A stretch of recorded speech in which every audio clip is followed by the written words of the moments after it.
Good morning students. आज अपने बात करेंगे ह्यूमन एक्सक्रीटरी सिस्टम की। एक्सक्रीशन का जो टॉपिक था वो अपने स्टार्ट कर दिया था। आप लोगों ने कहा था कि सिर्फ बॉडी के अंदर ऑस्मो रेगुलेशन की जो प्रोसेस है उसको मेंटेन करने के लिए एक्सक्रीशन की प्रोसेस जो की जा रही है, और उसी के साथ आप लोगों ने डिस्कशन किया था कि डिफरेंट टाइप्स ऑफ एनिमल जो है कौन कौन सी क्लास के कौन कौन सी फाइलम के ऑर्गेनिज्म जो है वो किस टाइप से एक्सक्रीटरी प्रोडक्ट को एक्सक्रीट कर रहे थे, और उनका आप लोगों ने अलग अलग नेम दिया था। आपने लिखा था अमोनियोटेलिक जो अमोनिया का एक्सक्रीशन कर रहे थे, यूरियोटेलिक जो यूरिया का एक्सक्रीशन कर रहे थे, और एक लिखा था यूरिकोटेलिक मीन्स जो यूरिक एसिड का एक्सक्रीशन कर रहे थे। ह्यूमन एक्सक्रीटरी सिस्टम की जो बात करेंगे अपने, तो ह्यूमन का एक्सक्रीटरी सिस्टम जो है उसके अंदर कुछ स्ट्रक्चर्स मिलती है। फॉलोइंग स्ट्रक्चर्स जो है वो अपने को ह्यूमन एक्सक्रीटरी सिस्टम में मिल रही है, जिसमें सबसे पहले बात करते हैं अपने किडनी की। ये वन पेयर होती है। उसके बाद सेकंड नंबर पे अपने बात करें तो वो आता है आपका यूरेटर। यूरेटर भी ह्यूमन बीइंग में वन पेयर है। थर्ड नंबर पे डिस्कशन करें तो वो आपका आएगा यूरिनरी ब्लैडर।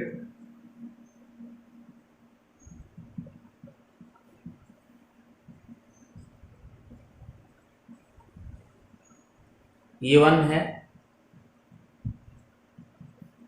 और फोर्थ नंबर पे बात करें अपने तो वो आएगा आपका यूरेथ्रा, और ये यूरेथ्रा जो है वो भी वन है। ठीक, इसकी जो स्ट्रक्चर है ह्यूमन एक्सक्रीटरी सिस्टम की वो देखें एक बार थोड़ा सा डायग्राम के थ्रू। देखो बेटा, डायग्रामेटिकली व्यू से आप लोग देखें तो इसके अंदर ह्यूमन के अंदर ये वन पेयर जो है, ये वन और ये सेकेंड, यानी वन पेयर किडनी है। ये जो पाइप है ये है आपके यूरेटर, और ये यूरेथ्रा सॉरी यूरिनरी ब्लैडर।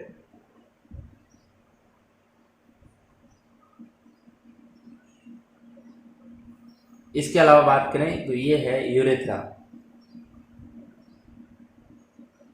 ठीक है, तो ये तो पार्ट हुए। अब आप लोगों को इस डायग्राम से कुछ बातें एक्स्ट्रा भी आपको पता होनी चाहिए। ये मैंने लिखा है, ये आपके वर्टिबल कॉलम है, वर्टिबल कॉलम। इस वर्टिबल कॉलम में T12 का मतलब है कि जो थोरेसिक पार्ट है वो थोरेसिक पार्ट की 12th नंबर वर्टिब्रा। फिर L1 L2 L3 का मीनिंग है लंबर पार्ट जो होता है थोरेसिक के जस्ट नीचे। L1 lumbar first, L2 means lumbar second, और L3 मीन्स लंबर थर्ड। तो ये T12 L1 L2 और L3 जो है आपके वर्टिब्रा को रिप्रेजेंट कर रही है। इसके अलावा ये जो स्ट्रक्चर आप लोगों को दिख रही है ये है डायफ्राम,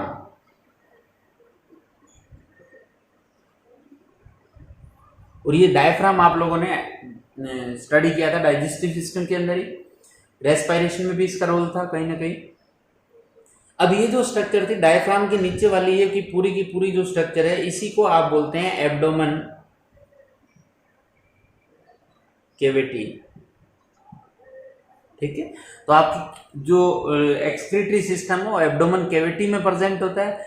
कौन सी साइड में है क्या है, एक बार आप इसका एक्सटर्नल जो स्ट्रक्चर करेंगे इससे पहले आप लोग इसका स्क्रीनशॉट लें भी। ये स्ट्रक्चर है, अब इसका डिस्कशन करेंगे सीक्वेंसली। अपने सबसे पहले किडनी की बात करेंगे, फिर यूरेटर, यूरिनरी ब्लैडर और यूरेथ्रा के। तो एक बार आप इसका स्क्रीनशॉट लें बेटा। सबसे पहले बात करते हैं अपने किडनी की। देखो, ह्यूमन के अंदर वन पेयर जो किडनी मिल रही है वो बीन शेप्ड होती है। शेप की बात कर लेते हैं। शेप की बात करें तो ये होती है बीन शेप।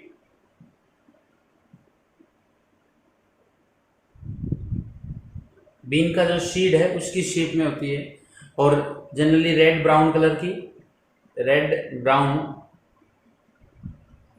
In colour. फिर इसी किडनी की बात कर लेते हैं अपने कि किडनी जो है ह्यूमन बीइंग के अंदर, मैं कुछ पॉइंट से लिख रहा हूं यहाँ पे, कौन से टाइप की है। तो ये होती है मेटानेफ्रिक किडनी। देखो मेटानेफ्रिक, मीजोनेफ्रिक और प्रोनेफ्रिक मैंने 11th क्लास में आप लोगों को अच्छी तरह से बताया था, फिर भी अपने लास्ट में वो डिस्कशन कर लेंगे। पर ह्यूमन बीइंग के अंदर किस टाइप की है, मेटानेफ्रिक है, मतलब पोस्टीरियर, जो आपके पोस्टीरियर पार्ट जो है बॉडी का, उसके अंदर ये ओरिजिनेट होती है, उस पोस्टीरियर पार्ट में प्रेजेंट होती है, इस वजह से इसको मेटानेफ्रिक किडनी बोलते हैं। उसके बाद बात करें कि ये जो किडनी है, इस किडनी के अंदर आप लोगों को देखें तो ये डोर्सल साइड में होती है, डोर्सल साइड में, बॉडी के कौन से साइड में, डोर्सल साइड में, मतलब अपनी बैकबोन वाली साइड में, बैक साइड की तरफ जो है वो प्रेजेंट होती है। डोर्सल साइड में अटैच होती है, attached with T12, L1, L2 and L3। और इसके अलावा बात करें कि ये T12 आपके L1, L2 और L3 से अटैच होती है जो डोर्सल साइड में, बट वेंट्रल साइड जो है, वेंट्रल साइड जो है, उस वेंट्रल साइड पे ये फ्री होती है और कवर्ड विद विसरल पेरिटोनियम, यानी इसके ऊपर कवरिंग होती है वेंट्रल साइड में, जिसको बोलते हैं विसरल पेरिटोनियम। और इसी वजह से जो ये किडनी है, जिसपे एक साइड में तो आपको कवरिंग मिल रही है, एक साइड में ये अटैचमेंट शो कर रही है, तो इस किडनी को बोलते हैं, this type of kidney known as retroperitoneal kidney. क्या बोलते हैं बेटा इसको, रेट्रोपेरिटोनियल किडनी बोल रहे हैं। और किडनी की बात करें तो ईच किडनी जो है, उस ईच किडनी का जो साइज है, लेंथ जो है 10 to 12 सेंटीमीटर जो है उसकी क्या है, लेंथ है। 5 to 7 सेंटीमीटर इसकी विड्थ है, और इवन 2 to 3 सेंटीमीटर जो है वो इसकी क्या है, डेप्थ है या थिकनेस है। ये सेंटीमीटर में बट सब तो 10 to 12 सेंटीमीटर लेंथ और 5 to 7 सेंटीमीटर विड्थ और 2 to 3 सेंटीमीटर इसकी थिकनेस है। अब इसकी वेट की बात करें तो अप्रोक्स 120 to 170 ग्राम जो वेट है इसका, लगभग 120 to 170 ग्राम वेट जो है वो ईच किडनी का जो है वो अपने को मिल रहा है। तो एक बार आप लोग इसका स्क्रीनशॉट ले, किडनी के एक्सटर्नल पोजीशन का और एक्सटर्नल स्ट्रक्चर जो है उसका देखें। और साथ में ये भी आप लोगों को एक्सटर्नल स्ट्रक्चर से पता लग रहा होगा कि ये आपके लेफ्ट किडनी है और ये क्या है, राइट किडनी है। तो राइट किडनी थोड़ी सी क्या होती है, नीचे वाली साइड में होती है as compare to left kidney, because या due to the presence of liver, क्योंकि इस एरिया में क्या प्रेजेंट होता है, लीवर प्रेजेंट होता है। इस वजह से राइट किडनी जो है वो थोड़ी सी नीचे की तरफ होती है, एंटीरियर पार्ट की तरफ होती है। दूसरा पॉइंट कि इस किडनी के ऊपर आप लोगों को ये कैप लाइक स्ट्रक्चर भी दिख रही होगी बेटा। ये जो कैप लाइक स्ट्रक्चर है ये है आपके एड्रिनल ग्लैंड। तो एक बार आप इसका कंप्लीट का वापस से स्क्रीनशॉट ले, किडनी की जो बेसिक डिटेल है, जो एक्सटर्नल मॉर्फोलॉजी से रिलेटेड डिटेल है उसकी बात कर लेते हैं। तो ये आप एक बार इसका स्क्रीनशॉट लें, फिर अपने इंटरनल स्ट्रक्चर ऑफ किडनी करेंगे। बेटा डायग्रामेटिकली बात करें, इंटरनल स्ट्रक्चर ऑफ किडनी की बात करें तो आप लोगों को किडनी की जो कवरिंग है उसको बोलते हैं रीनल कैप्सूल, ठीक है। आउटर कवरिंग जो किडनी की है उसको क्या बोलेंगे, रीनल कैप्सूल बोलेंगे। ईच किडनी जो है उसको फर्दर आप लोग 2 पार्ट्स में डिवाइड करते हैं, उसके 2 हिस्से हैं। एक पार्ट है इसका कॉर्टेक्स और दूसरा है मेडुला, ठीक है। ये कॉर्टेक्स पार्ट जो है वो आप लोगों को दिख रहा होगा। ये आउटर पार्ट जो है, मैं इस थोड़ी सी आउटलाइन कर रहा हूं इस ब्लू कलर से।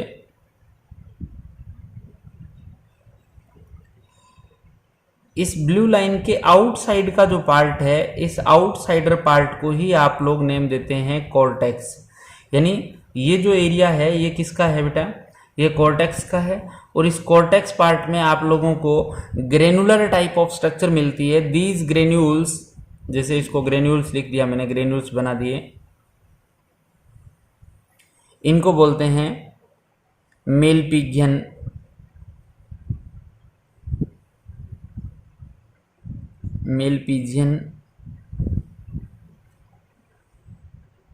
बॉडी।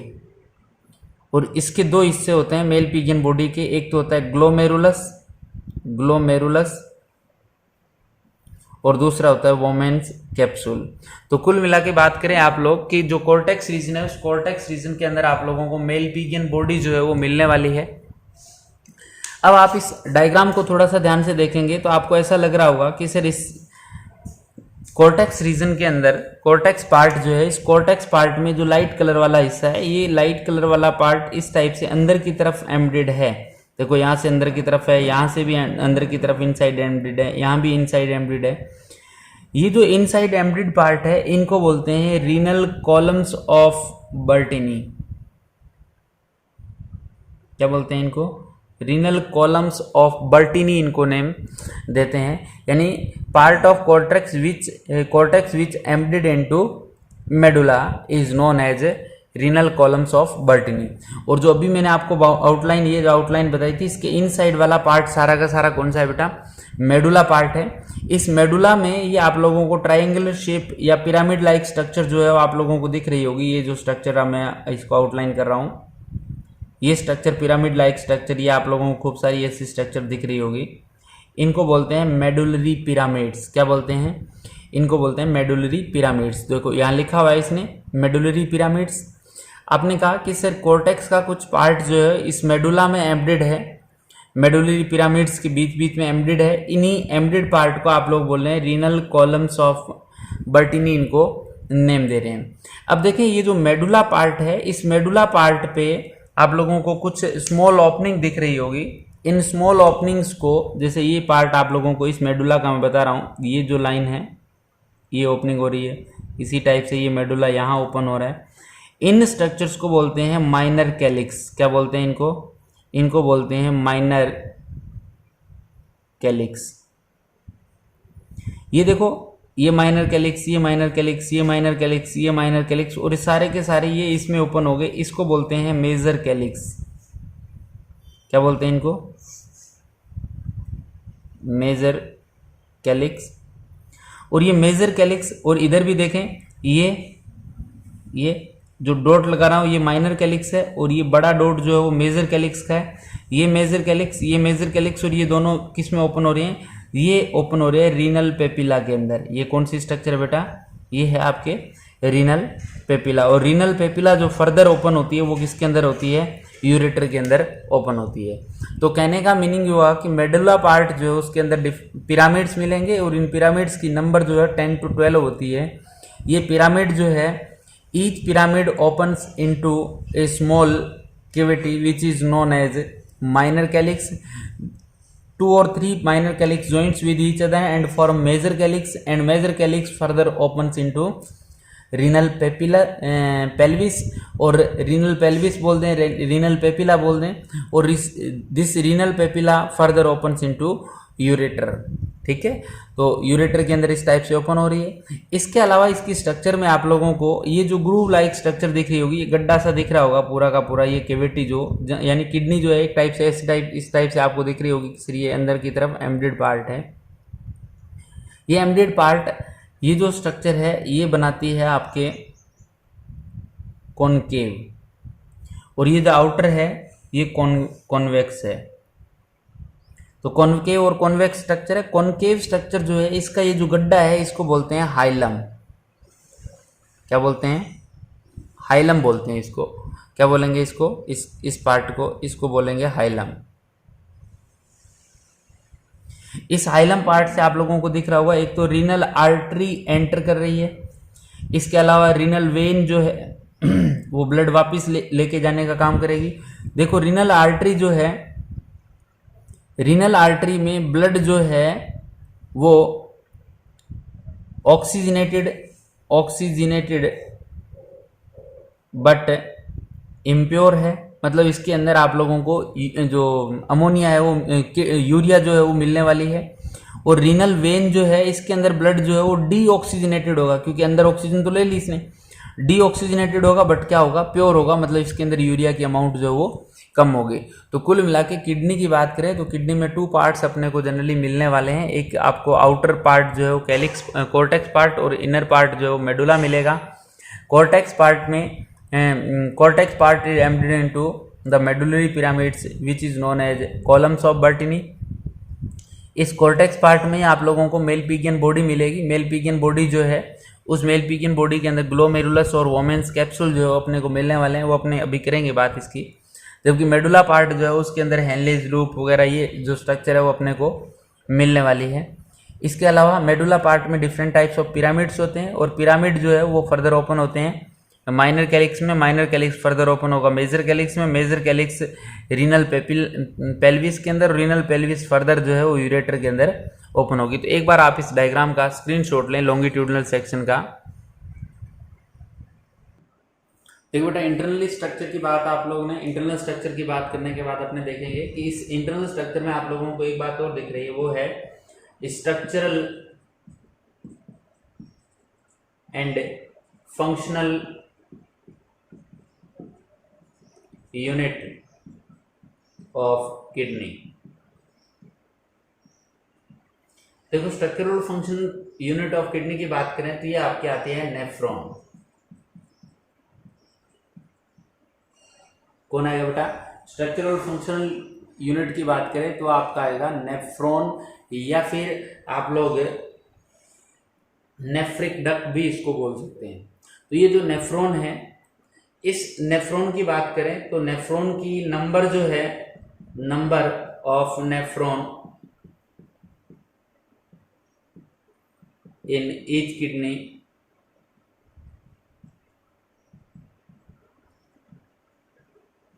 इस किडनी में इसकी नंबर जो है वो 10 लाख के करीब होती है।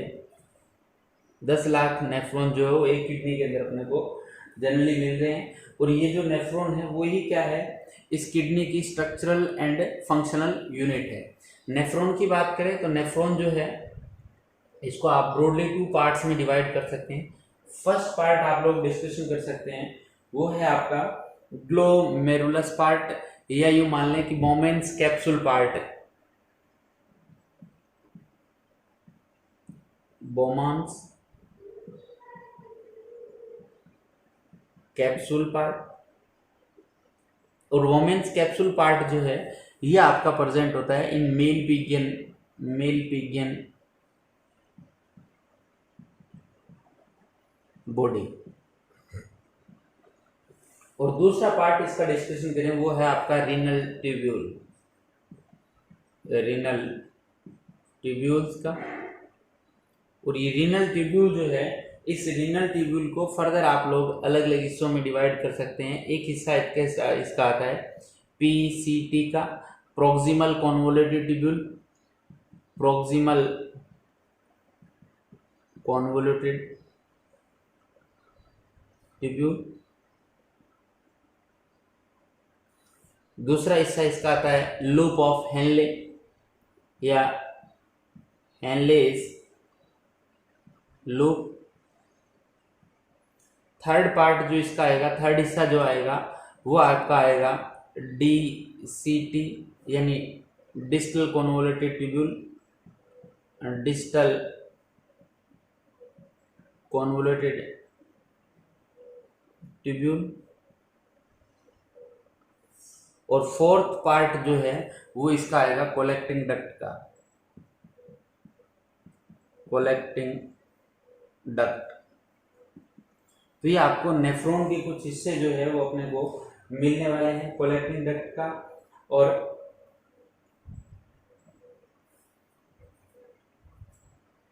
DCT हेनलेस लूप और PCT पार्ट जो है ये अपने को इसके पार्ट मिलेंगे रीनल ट्यूब्यूल के। इस कलेक्टिंग डक्ट जो है, इस कलेक्टिंग डक्ट के बाद में आप लोगों को वही पार्ट मिल जाएगा minor calyx, major calyx, pelvis. तो ये सारे पार्ट अपने को मिलने वाले हैं, बट जो नेफ्रॉन है उसके रीनल ट्यूब्यूल के अंदर अपने को ये इससे मिलने वाले हैं। तो एक बार आप इसका स्क्रीनशॉट लें, फिर मैं आप लोगों को इसके अलग अलग डायग्रामेटिकली भी बताऊंगा कि कौन सा पार्ट कौन सा है और इसका फंक्शन क्या है, उसकी अल्ट्रा स्ट्रक्चर जो है वो किस टाइप की होती है। तो एक बार आप इसका स्क्रीनशॉट लें।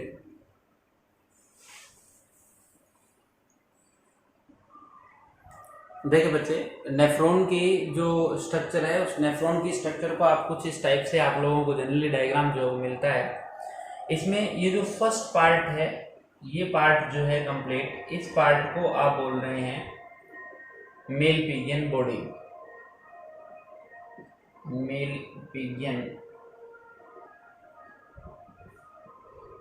बॉडी। देखो इस मेल पिजियन बॉडी में ये जो ब्लैक कलर की स्ट्रक्चर आप लोगों को दिख रही है, यहाँ से ये जो स्ट्रक्चर है cup like structure, only black colour की, इस कप लाइक स्ट्रक्चर को आप बोलते हैं बोमेन्स कैप्सूल।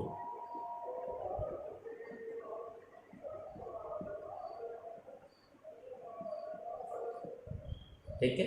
और इसके अंदर ये रेड कलर का जो ब्लड कैपिलरीज का जो ग्रुप बना हुआ है, इसको आप लोग नेम देते हैं ग्लोमेरुलस। ग्लोमेरुलस। ठीक है। इसमें आप लोगों को पता है कि ये ब्लड लाने वाली डक्ट जो है, आर्टरी जो है, और ये जो है इसके अंदर ग्लोमेरुलस से वापस ब्लड को पास आउट कर रही है, बाहर की तरफ ब्लड को ले जाने का काम कर रही है। इस आर्टरी को आप बोलते हैं एफरेंट आर्टरी। क्या बोलते हैं इसको? Afferent artery. और ये ले जाने वाली है इसको बोलते हैं ईफेरेंट आर्टरीज। एफरेंट आर्टरीज और ईफरेंट आर्टरी।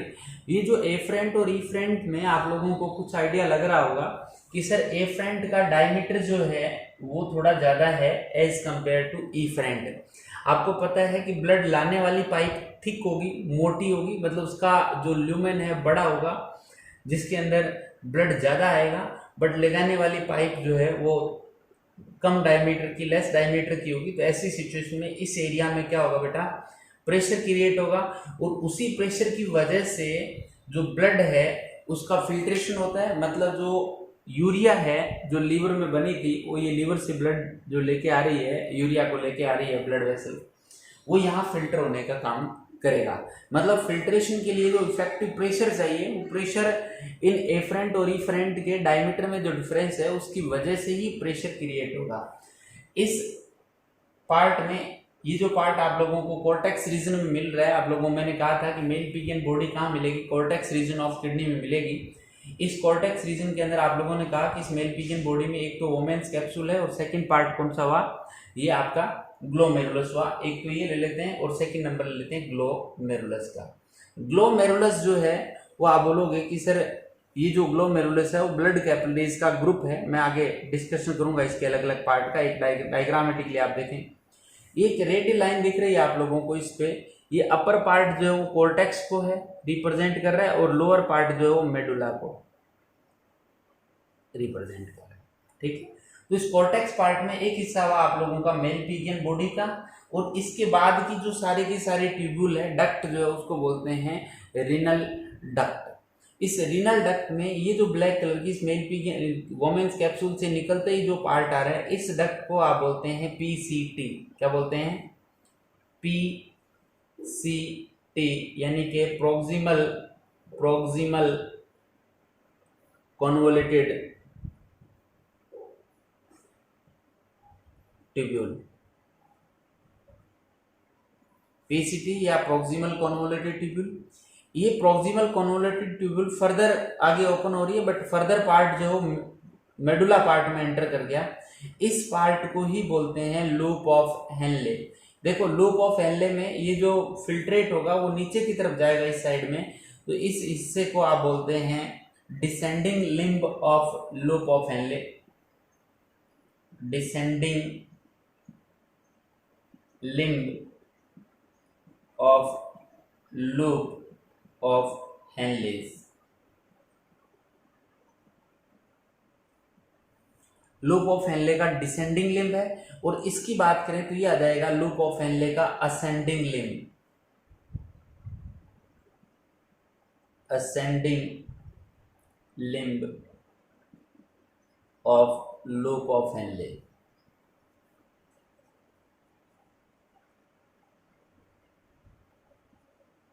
हेनलेज लूप का असेंडिंग लिम्ब। देखो असेंडिंग लिम्ब और डिसेंडिंग लिम्ब में थोड़ा सा डिफरेंस आप लोगों को दिख रहा होगा कि सर ये जो डिसेंडिंग लिम्ब है वो थिन है और असेंडिंग लिम्ब भी थिन था। इसके दो हिस्से हो गए, जो अप साइड में जा रहा है ये असेंडिंग लिम्ब भी है, ये थिक पार्ट है और ये थिन पार्ट है। ये मैं लिख देता हूँ थिन पार्ट, थिन पार्ट, और इसको आप लिख देते हैं thick part,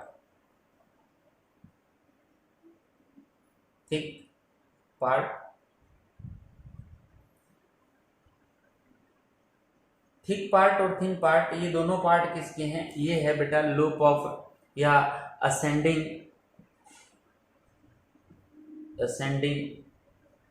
limb of loop of Henle के।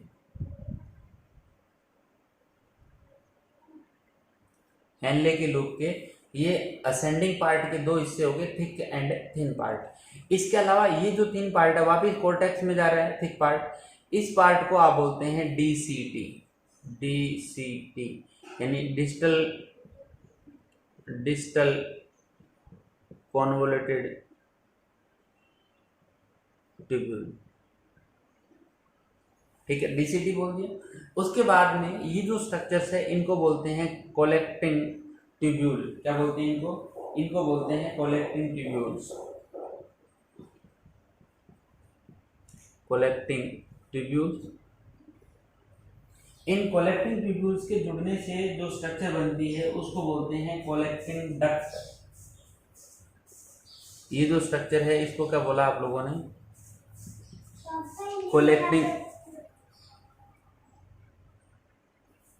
Collecting duct. और कलेक्टिंग डक्ट जो है वो फर्दर ओपन होती है डक्ट्स ऑफ बेलोनी। ये सारी की सारी कलेक्टिंग डक्ट ओपन हो जाएगी किसमें? डक्ट्स ऑफ बेलोनी, डक्ट्स ऑफ बेलोनी में फर्दर ओपन होने वाली है। तो एक बार आप लोग इस डायग्राम को थोड़ा सा दोबारा देखें। सिर्फ ब्लैक कलर से जो मैंने ड्रॉ किया उसकी बात की है मैंने। ब्लैक कलर वाले में फर्स्ट पार्ट आप लोगों को मिलेगा बोमेन्स कैप्सूल, सेकंड पार्ट मिलेगा proximal convoluted tubule, third part मिलेगा descending limb of Henle, fourth part मिलेगा असेंडिंग लिम्ब ऑफ हेनले। और असेंडिंग लिम्ब ऑफ हेनले के टू पार्ट है, thin part and thick part. और फिर आप बात करेंगे DCT फिफ्थ पार्ट की, DCT या डिस्टल कॉन्वोल्यूटेड ट्यूब्यूल। फिर कलेक्टिंग ट्यूब्यूल्स, कलेक्टिंग ट्यूब्यूल्स खूब सारी कलेक्टिंग ट्यूब्यूल इकट्ठी होगी कलेक्टिंग डक्ट के अंदर, कलेक्टिंग डक्ट फर्दर ओपन होगी डक्ट्स ऑफ बेलोनी के अंदर ओपन होगी। तो ये तो एक स्ट्रक्चर है किसकी भी? नेफ्रॉन की स्ट्रक्चर है। इस नेफ्रॉन की स्ट्रक्चर, इस ब्लैक कलर वाली स्ट्रक्चर में जो वोमेन्स कैप्सूल है उस वोमेन्स कैप्सूल की लाइनिंग जो होती है इसके ऊपर सेल्स मिलती है जिनको बोलते हैं पोडोसाइट सेल्स। क्या बोलते हैं? पोडोसाइट सेल्स नेम देते हैं इनको।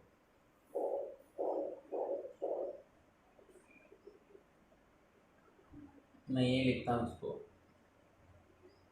चलो मैं इसकी थ्योरी लिखाऊंगा तब आपको बता दूंगा कि इसकी लाइनिंग पे आप लोगों को मिलती है पोडोसाइट सेल्स। वोमेन्स कैप्सूल की जो लाइनिंग है उसमें पोडोसाइट सेल्स मिलती है और इनके अंदर छोटे छोटे पोर होते हैं बेटा। इन पोर्स को आप लोग बोलते हैं पोडोसाइट स्लिट्स। क्या बोलते हैं इनको? Podocyte slits. और इसकी लाइनिंग पे मिलती है आप लोगों को पोडोसाइट सेल्स। फिर आप लोग PCT की बात करेंगे। PCT जो है simple cuboidal brush border epithelium present होती है PCT के अंदर। मैं इसके नीचे लिख देता हूं ताकि कुछ आपको याद रहे। PCT के अंदर होती है simple cuboidal brush border epithelium.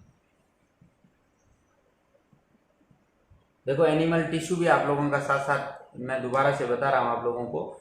Simple cuboidal brush border epithelium से बनती है आपकी कौन सी? PCT के बाद में लूप ऑफ हेनले की बात करें, डिसेंडिंग लिम्ब की बात करें तो ये होता है simple squamous epithelium, simple squamous epithelium.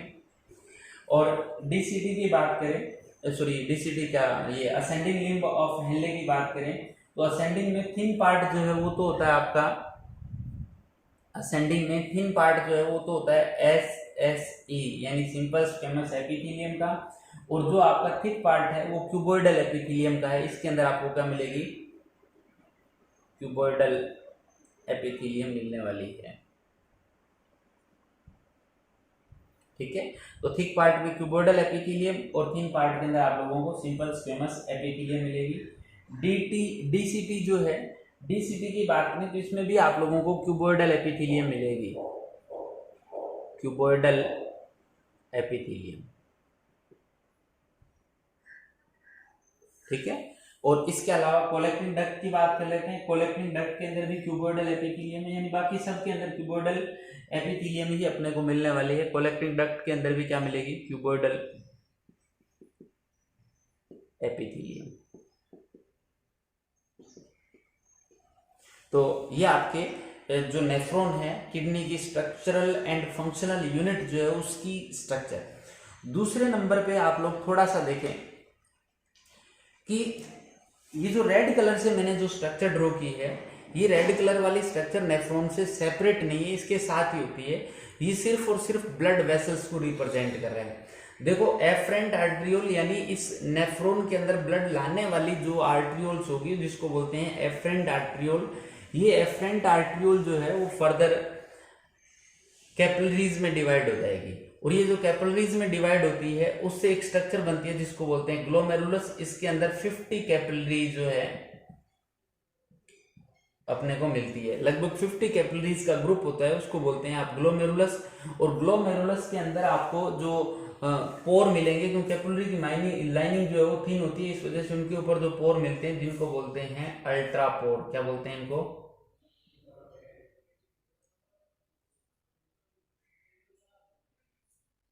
अल्ट्रापोर। अल्ट्रापोर, ये अल्ट्रापोर इधर पोडोसाइट स्लिट जो है वो फिल्ट्रेशन में हेल्पफुल होते हैं, तो अल्ट्रापोर मिलेंगे। इसके अलावा आपने देखा कि इस ग्लोमेरुलस से वापिस से 50 कैपिलरी ज्वाइंट होकर इफरेंट आर्ट्रियोल बनाएगी। देखो नेम याद रखना है, आने वाली ए मतलब फर्स्ट ए आता है, उसके बाद आने वाली ई मतलब इफरेंट आर्ट्रियोल। इफरेंट आर्ट्रियोल का डायमीटर जो है वो एफरेंट के कंपैरिजन में लेस होता है, इस वजह से यहाँ प्रेशर क्या रहेगा, ज़्यादा रहेगा। ज़्यादा प्रेशर की वजह से फिल्टर जो है वो होगा, नेफ्रिक फिल्ट्रेट जो है। ये इफरेंट आर्ट्रियोल फर्दर देखो पीसीटी के बाहर की तरफ है, डीसीटी के बाहर की तरफ है, इस असेंडिंग लिम्ब ऑफ हेनले के बाहर की तरफ है, और फिर ये असेंडिंग लिम्ब के बाहर की तरफ है। तो यहाँ ये जो स्ट्रक्चर है, थोड़ा सा मैं इसको इम्प्रूव कर रहा हूँ। ये जो स्ट्रक्चर है, ये जो यू शेप स्ट्रक्चर जो यहाँ ड्रॉ हो रही है, ड्रॉ कर रहा हूँ मैं इस टाइप से।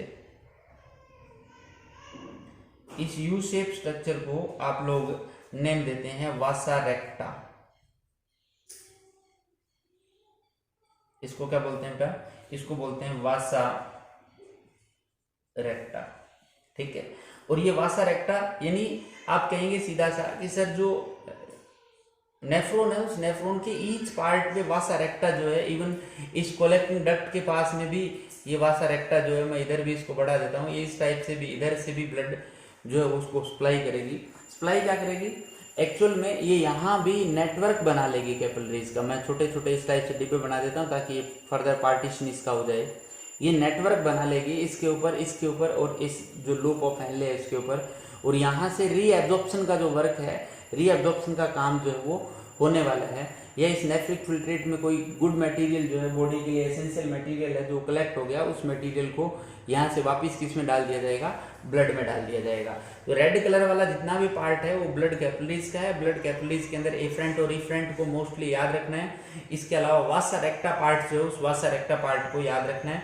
इसके अंदर ब्लड का फ्लो जो है आप लोग देख रहे होंगे कि इसमें ब्लड का फ्लो इस टाइप से हो रहा है, थोड़ा सा ध्यान दें। ब्लड का फ्लो, इसके अंदर जो नेफ्रिक फिल्ट्रेट मूव कर रहा है, नेफ्रिक फिल्ट्रेट के अपोजिट डायरेक्शन में मूव करता है ब्लड का फ्लो। आप बोलोगे सर इसमें तो ऐसे जा रहा है, ऐसे नहीं जा रहा। ये क्या करेगी, सबसे पहले इसके कांटेक्ट में आएगी, फिर ऐसे फ्लो होगा इसमें। तो इसमें देखो ये अपर जा रहा है, ये लोअर साइड में जा रहा है, तो ये काउंटर करंट जो है वो डेवलप होता है। उस काउंटर करंट की वजह से ही रीअब्जॉर्प्शन की जो प्रोसेस है, सिक्रीशन की जो प्रोसेस है वो इजी हो जाती है। तो ये सारा का सारा मैकेनिज्म जो है इसका रहेगा। तो एक बार आप इसका जो स्क्रीनशॉट है इसकी स्ट्रक्चर को समझने की कोशिश करें। जो फर्दर रहेगा अपना कि इस स्ट्रक्चर के बाद में इसके अंदर कौन कौन से पार्ट है, कैसे कैसे वर्क कर रहे हैं, अल्ट्रा प्रोसेस जो है वो किस टाइप से होती है, वो मैं नेक्स्ट क्लास में लूँगा क्योंकि आज की क्लास लंबी हो जाएगी थोड़ी सी। तो एक बार आप इसका स्क्रीनशॉट ले बेटा। कुछ पार्ट नहीं दिख रहा है तो अब कंप्लीट स्क्रीनशॉट ले, पूरे की पूरी स्क्रीन जो है वो आपकी इसमें आ जाएगी। तो आज के लिए इतना ही, थैंक यू।